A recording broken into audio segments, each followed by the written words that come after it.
When we think a goal is possible, when we start to get energized to take it on, actually people see changes researchers can measure changes in systolic blood pressure and heart rate.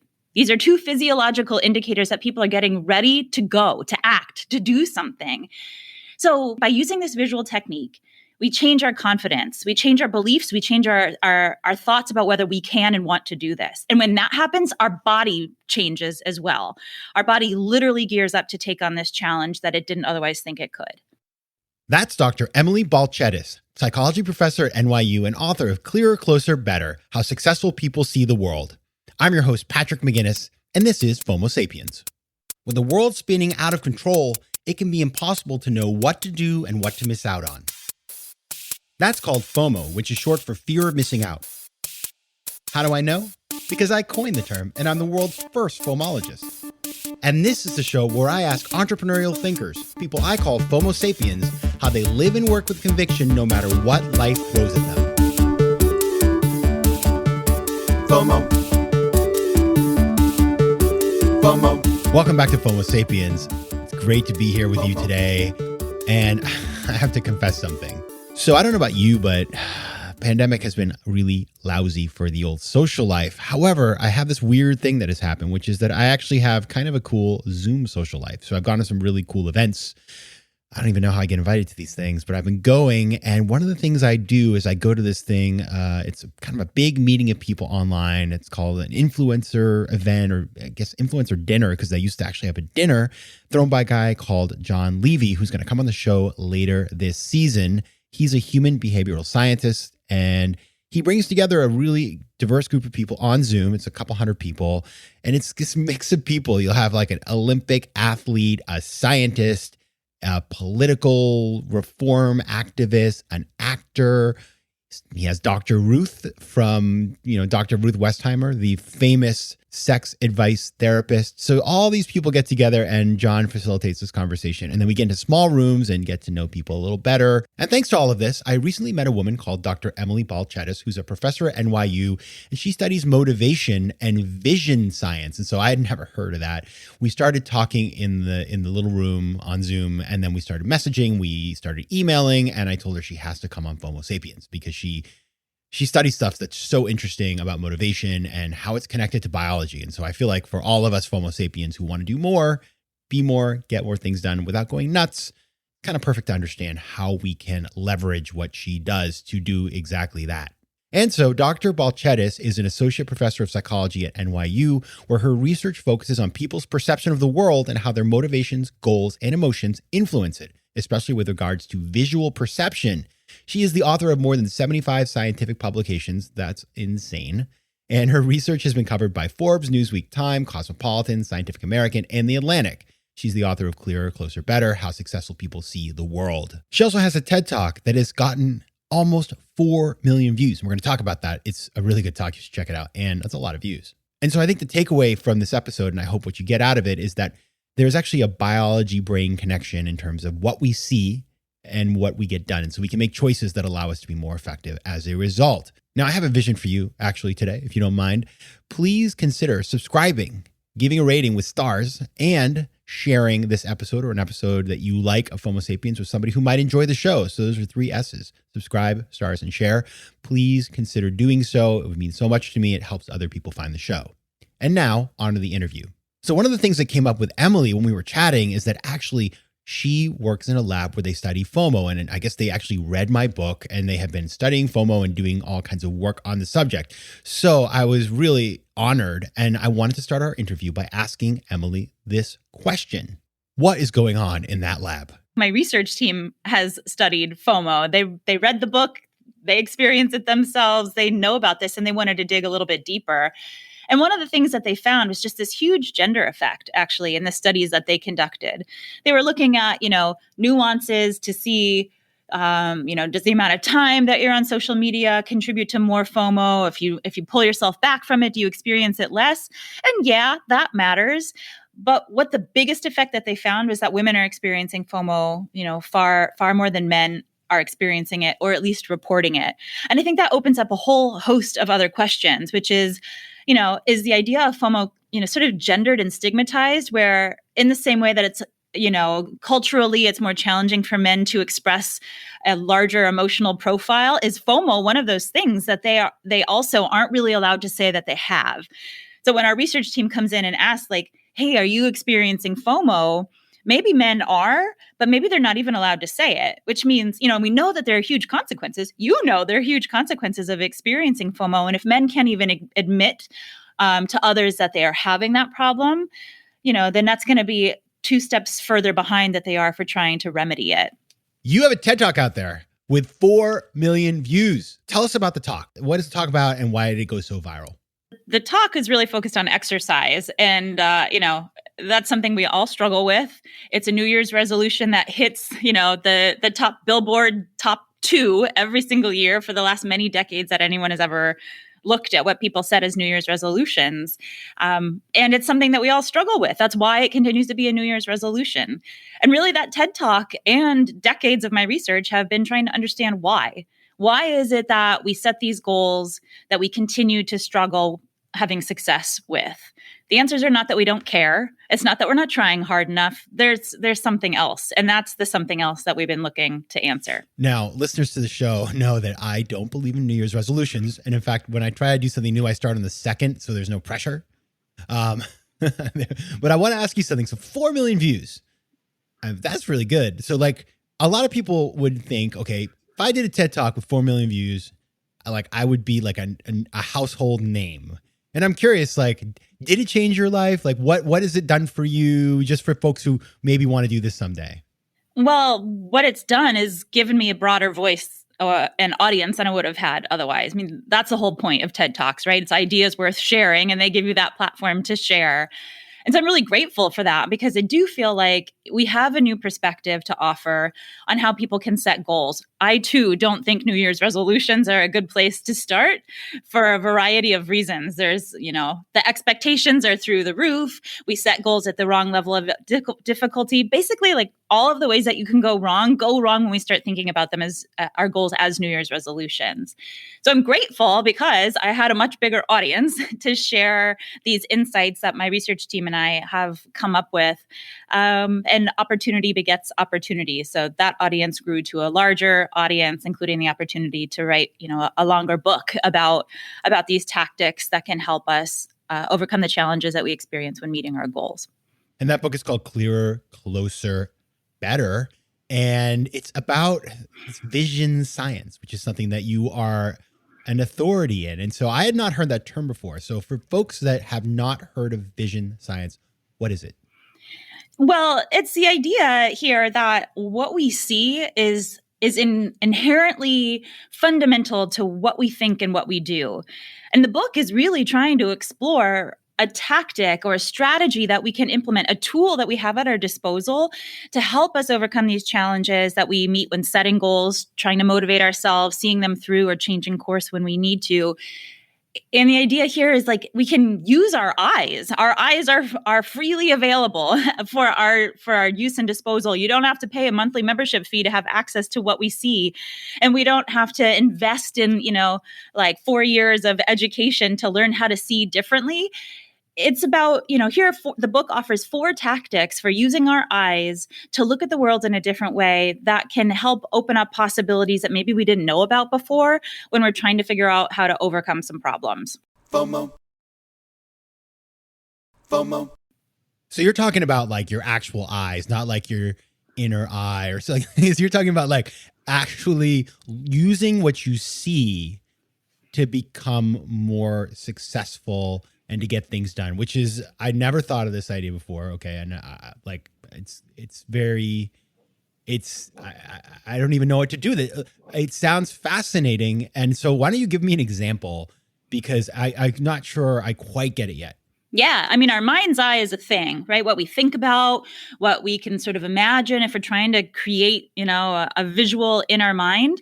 And that's important, but that's not what I'm talking about. I am, as you mentioned, literally talking about what we look at. The TED Talk and this whole body of work really started by trying to help people to exercise more efficiently, right? To get more steps in, to go out more often, and to engage in more intense activity once they've gotten their shoes on. we did some of this work first by looking at what do Olympic athletes do? Let's start at the top. Let's see if there's something special that they do with their eyes. And can that offer some insight to the rest of us that aren't trying to win a gold medal, but just trying to shed a few pounds or maintain a healthy weight? I went into this thinking, all right, when I interview these guys, some of the world's fastest runners out there, when I ask them, where do you look? I expected that they would tell me, oh, I'm keeping track of where the competition is. Like I've, it's almost like I've got 360-degree vision. I'm always aware of where am I at relative to somebody else so that I can outpace them. I was completely wrong. That's not at all what they do. These guys are telling me, I choose a goal. Often it's a finish line when they're sprinters, or for others that are long distance runners, it's like, I choose the thing that I can see farthest on the horizon and I just focus on it. It's almost as if they have just, blinders on. They're sort of immune to what's on the periphery. They have this narrowed focus of attention, kind of quite literally keeping their eyes on the prize. And that's the strategy that they use. So we thought well, let's test that. Let's see if other people can do that too, can look at the world the way that these Olympic athletes do. And does that help? Does that help them exercise better? So we trained people, here's this finish line that's in sight right now. Imagine there's a spotlight shining just on that and don't, and disregard what's in the periphery. And we compared that against what they do naturally. We said, oh, you'll see that finish line there. And there's, a bench over on the right, a garbage can off to the left. Just look around the world as you naturally do. When we had people narrow their focus of attention, like the Olympic athletes do, we found that they walked faster. They walked 23% faster, in fact. And they said it took 17% less effort. It hurt less, even though the distance was exactly the same. We didn't change anything about where they were relative to the finish line. We held that constant as experimenters for everybody that we tested. So they walked faster, didn't hurt as much. That's great. Now, when we teach them that and then tell them now try it for a week when we're not here, with our stopwatch looking at how you do, what we see is that it's sort of what happens is that it defies their expectations. Oh, that first experience, oh, that didn't hurt as much as I thought. So they go out for more walks. And each walk, they take more steps. They go farther and they walk faster. So this strategy is amazing because we found that it works for people who are overweight, who are struggling, who might be setting this goal in the first place, or who have constantly struggled with this. This is a strategy that they can use, and they do use, and it improves their performance. It can help people who are motivated but aren't really sure, what can they do to up my game? And because what this change in vision is doing is shaping their psychology. They have a sense of confidence now that they didn't before. It's long lasting. So it's helping them to walk farther, walk faster, increase their efficiency by increasing the intensity of the exercise that they do when they're out there. As you're talking about this, it's interesting. I got really fell in love with on the Peloton app. They do these guided runs. Have you ever done any of those? Yeah, for sure. Okay, so you know what I'm talking about. Robin, our son, shout out to you. And I would do them all summer long in New York City on the West Side Highway. And one thing that they do a lot when you get into these intense HIIT runs, this high intensity training, is they will tell you to focus on a point down the way that you're running for and run towards that point, which I'd never really done before. And I saw you could measure it because of course everything's quantified stuff. You could actually see how much faster you were otherwise. So I've experienced this in my own life. How does one get into this field? Is this the kind of thing that you kind of stumbled into? Is this something that that you always wanted to do? Because this seems to it also blends kind of biology with psychology, if I'm thinking about it right. I mean, I'm sure you've seen some of these line drawings that could either be an old lady or a young lady, or there's a really great kids book out there now. It's a New York Times bestseller that's about duck versus rabbit. And what do you see in that? If you've got kids, you probably have this book on your bookshelf right now. And I just loved those. I love the art of that. I tried making some myself. I couldn't. I thought I had more talent in art than it became clear that I actually do. And so that's always sort of in my mind, visual illusions. And now visual illusions are really great for people who study the vision science. They can offer insights into the universal structure of how we see and how we put together little lines and bits. And I liked it for that too, but I liked it just for how cool it was. And I just started thinking well, what is the practical application of this? Is there any place where these visual illusions actually come into play in the real world? And thinking about distance, actually, it is sort of a visual illusion. Now, what we found is that when we teach people to narrow their focus of attention, that induces a visual illusion. That finish line appears closer to people than if they look at the world the way they naturally do. It induces an experience that's not real. It draws that finish line in closer to them, almost as if it's, within reach now. And that change and that perception of distance is the thing that triggers all these downstream motivational consequences. That's where the confidence comes from. Oh, it's not so hard to get to that finish line I focused on because it doesn't seem so far away. And when we change our confidence, when we change that feeling of self-efficacy, then our body starts to gear up. When we think a goal is possible, when we start to get energized to take it on, actually people see changes in, researchers can measure changes in systolic blood pressure and heart rate. These are two physiological indicators that people are getting ready to go, to act, to do something. So by using this visual technique, we change our confidence, we change our beliefs, we change our thoughts about whether we can and want to do this. And when that happens, our body changes as well. Our body literally gears up to take on this challenge that it didn't otherwise think it could. So I can totally see how you use this with physical activity, whether it's climbing a mountain, running, but there's lots of things we want to do every day that require motivation. So take us to a kind of another example of how we can use this to be more effective in what we do on a daily basis. Totally. Another challenge that proportionally a lot of people struggle with is saving enough for retirement.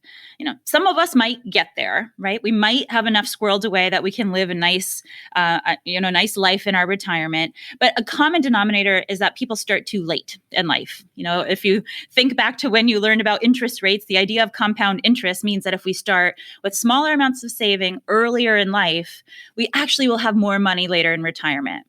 Right? That's a nice thing about the way that our banking systems work. But the problem is that none of us start early enough to really take advantage of what compound interest can do for us. If we put away $50 a month starting in our 20s, that actually can take us further than if we started saving $400 in our 40s. So why don't we do it? Right? The math is there. The numbers are black and white, and economists or analysts will tell us like this is the best way to prepare yourself for a really lovely retirement. So I started asking some of my students, they all had jobs, they were on the brink of graduating, just a couple months away.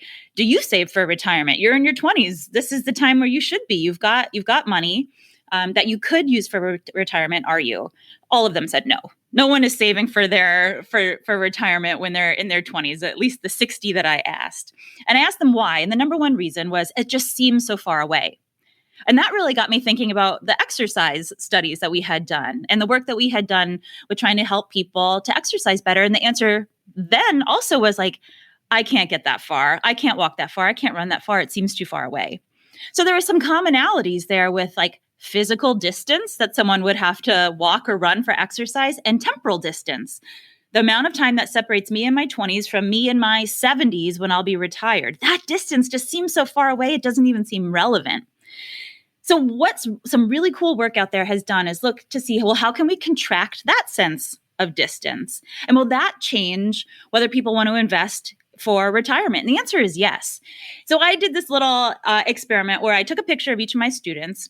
I morphed that picture of them right now with somebody who is famous but much older, like Maya Angelou, Dan Rather, other, sort of celebrities that are out there, but who had decades on each of my students. Then I showed each student, a picture of what they might look like as they age. What will retired you look like? Now, they were all horrified. They had never even thought of themselves as possibly even being able to have wrinkles or white hair. So they saw themselves now. But then I started asking them, like, okay, jot down some notes of like, what will you do? What would your perfect day look like? They went through that experience. So what that did was sort of transcend the here and now. They contracted that sense of that space, and that far off, distant future me now was brought a little bit closer to current me in their mind, right? This is the mind's eye part, but they visually saw what they could look like in the future. And then I asked them, with your next paycheck, are you going to start saving for your retirement? And 60% said yes. So to me, this little experiment suggested that, that's part of the problem is that distance to my retired self just seems so big and it makes it seem impossible or irrelevant. But if we can contract that sense of time, then maybe we can see changes in what people are doing. FOMO. It makes me think, in like a medical setting too, if you were trying to motivate somebody to be healthier, if you took them, you always hear these stories about the cop who takes the kid who's maybe abusing drugs and like takes him to jail to see what it's like to experience being in jail.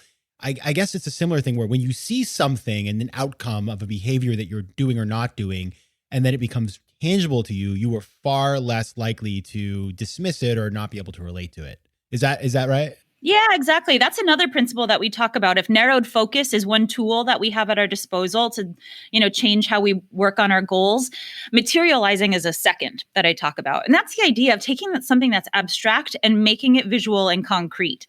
Another great example is this, like, think about how you use your calendar.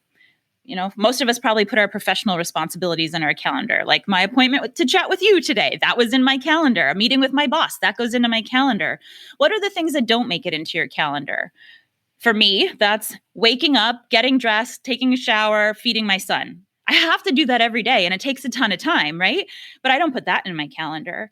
But just this morning, I actually went through that experience. I started to think about, like, how do I really spend my time? I feel stressed, but when I look at my calendar, it doesn't seem like I should be. Like, what's up with that?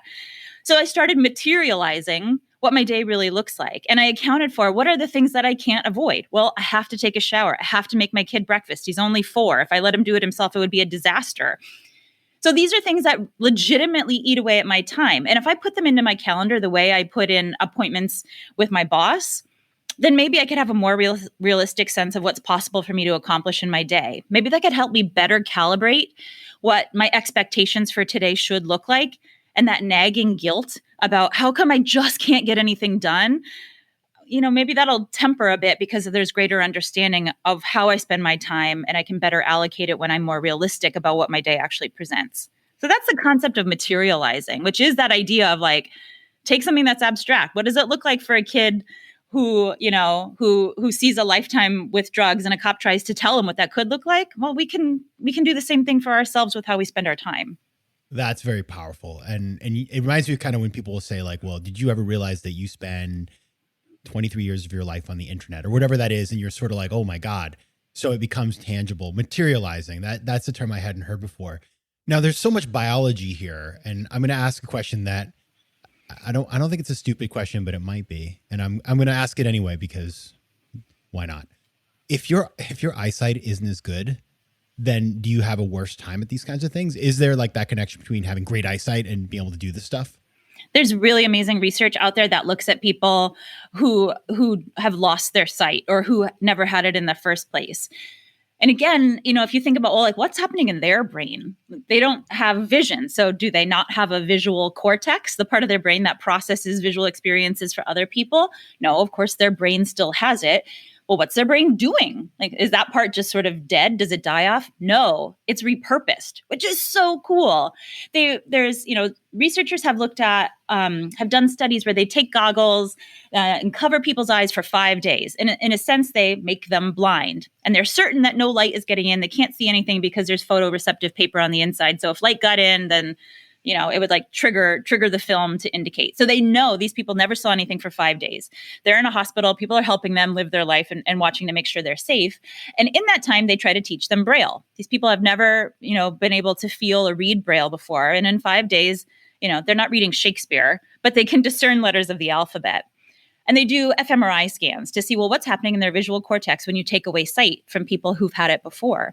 And what is so cool is that now that visual cortex, the part of their brain that usually processes stuff coming in from their eyes, is now responsive to what they're picking up on their fingertips.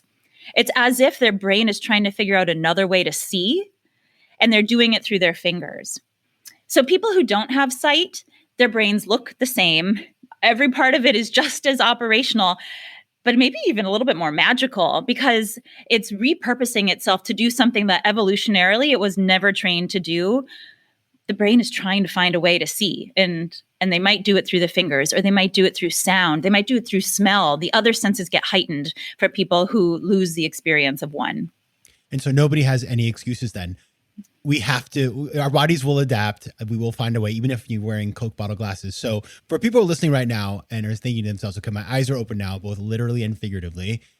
What can we do to employ this kind of strategy to, into our old lives? The way I like to think about it is, the narrowed focus, the materializing, two others we haven't talked about yet, framing and a wide bracket. These are tools in a toolbox. We can think of ourselves like, construction workers. If you're building a house, you're never going to get the job done if you just have a hammer. You're never going to get the job done either with trying to make progress on our goals if you just keep using the same strategy, the same tool. Like maybe that'll get you half of the way if you're lucky, but we need to change up tools to finish the house. We need to change up our tools as we're working on our goals.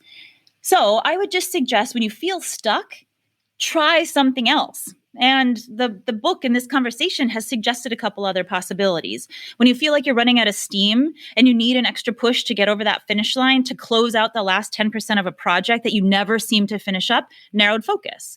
That's what's going to help energize us to push us over that finish line.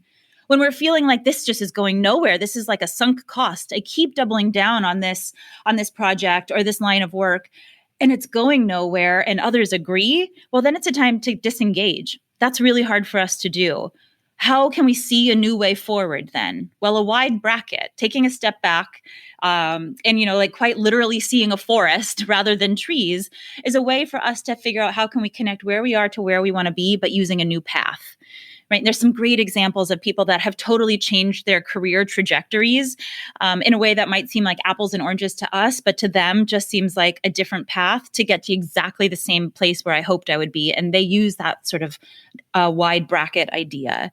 So try something different, expand our toolbox. That's what I would suggest. All really good tips, all things that you can start doing today. Dr. Emily Balcetis, author of Clearer, Closer, and Better. Thanks for stopping by. Thanks for having me. This is great. FOMO. Big news. We now have a brand new website. So head over to FOMOSapiens.com where you can listen to past episodes, learn more about the show, and find out how to advertise. Also, head over to Spotify where you can find and follow playlists of the best of the show. You can also connect with me on Instagram at Patrick J. McGinnis, on Twitter at PJ McGinnis, and on LinkedIn. I'd love to hear from you, so don't be shy. FOMO Sapiens is recorded in New York City. Theme music is by Mike McGinnis and editing and post-production is by Josh Elstrom. If you like today's show, please be sure to rate it and recommend it to your friends. And as always, you can find me at FOMOSapiens.com and at PatrickMcGinnis.com. To advertise on FOMO Sapiens, reach out to contact@FOMOSapiens.com. FOMO.